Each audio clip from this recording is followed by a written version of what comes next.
One person who knows what it's like to be on the receiving end of an investiture is model and actress Eunice Olumide.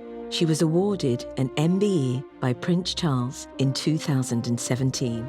The best thing was going to Buckingham Palace and getting to take my mum and my family, which was pretty awesome.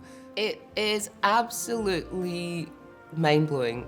And you kind of go through these, of course, very opulent, very ostentatious, amazing doors.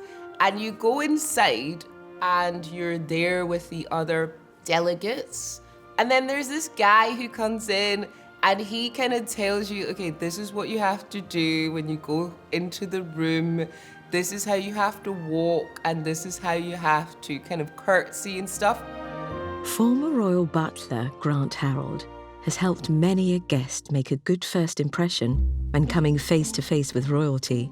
Here's his advice on how to perfect the bow and curtsy for that once-in-a-lifetime moment.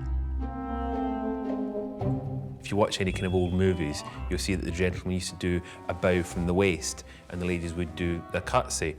And when it comes to the royal family, for a man, he wouldn't do a bow from the waist any longer because that's classed as a theatrical bow, which you see performers do.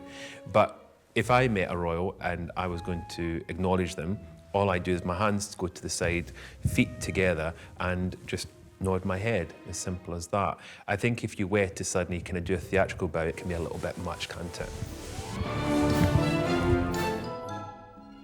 For a lady, it's a little bit more tricky because obviously it comes down to balance. So I have said to ladies that if you're uncomfortable doing a curtsy, of course you can do the neck bow. But if you want to try the curtsy, then it's hands to the side, right foot behind the left. If that is your stronger leg, obviously it depends on what you're comfortable with. And then you do a little bob down and back up. That is as much as that. What you don't do is don't try to do this because you can look like a Boeing 747. And the other thing that can go wrong is if you try to go too low, you could end up going right down and you're not going to come back up.